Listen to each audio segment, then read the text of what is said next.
We likely won't see a refresh of the Apple Watch Ultra line until 2025. Here's what I'm hoping for. As someone who covers tech wearables, I'm always contemplating the ways my favorite devices can be improved upon. The Ultra 2 offers some nice advantages over its predecessor, like a new processor and double tap feature. But as a whole, it's a granular update. Both devices share the same chunky design, rugged build quality, and many of the same fantastic features.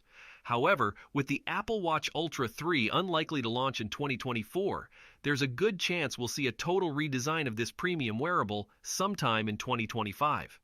This potential means a radically different device compared to Apple's current Ultra models. With that in mind, these are the features and design changes I most want to see in Apple's next-generation flagship smartwatch.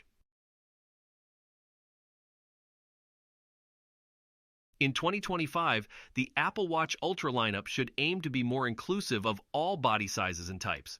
Moreover, the 49mm size of the Ultra is far too large for many wrists. With the Ultra 3, I'd like to see Apple add a couple of different size options. By all means, keep the 49mm variant, but another version closer to 41mm would better suit quite a lot of wrists. While on the subject of sizing, how about some different color options to suit our taste too? For $800, it'd be nice to express myself a bit more. And no one wants to be rocking the exact same wrist candy as the person sitting next to them.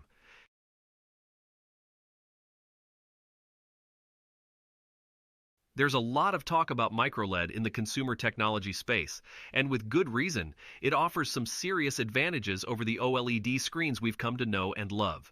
While both are capable of excellent color reproduction and true blacks, microLED screens should remain consistent for the long haul, unlike OLEDs.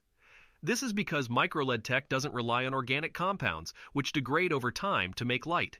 OLEDs do. MicroLED screens also have the potential to be brighter, thinner, and cheaper to manufacture than OLEDs. In short, they are the future, and I very much hope to see one in the Apple Watch Ultra 3.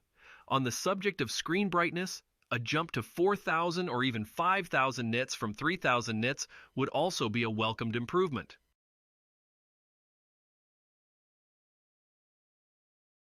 "100 meters of water resistance is no joke. Whether you are lounging poolside, boating, snorkeling, or doing some light scuba diving, your Apple Watch Ultra should function just fine. However, serious scuba divers and plenty of watch geeks, myself included, would be thrilled to see that rating increase to 200mm. This is, after all, a device built for extreme activities. Similar to waterproofing, Apple should increase the Ultra's on-wrist operating temperature range. Right now, the Ultra 2 performs at its best between -4 degrees and 134 degrees Fahrenheit, which I find somewhat limiting. An expansion in both directions would benefit folks living in extreme climates as well as cold weather athletes. As an avid snowboarder, I want a wearable that will reliably keep tabs on all more core fitness stats, especially while I'm off riding in deep powder for hours on end. Right now, I don't trust the Ultra to do that.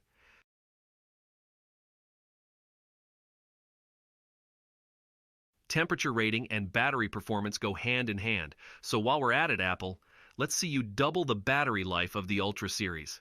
With today's Ultra, you get 36 hours of battery life under standard conditions on a good day and up to 72 hours in low-power mode on the Ultra 2 and 60 on the Ultra. These numbers are just okay, especially considering Fitbit's flagship smartwatch lasts 6 days and Garmin's 5. One gripe we have with the Apple Watch Ultra series is a lack of comprehensive workout recovery and readiness information.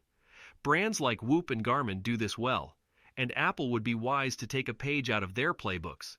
Tracking health data points is one thing, but recovery metrics combine all that data into something more useful, painting a greater picture of one's overall well-being.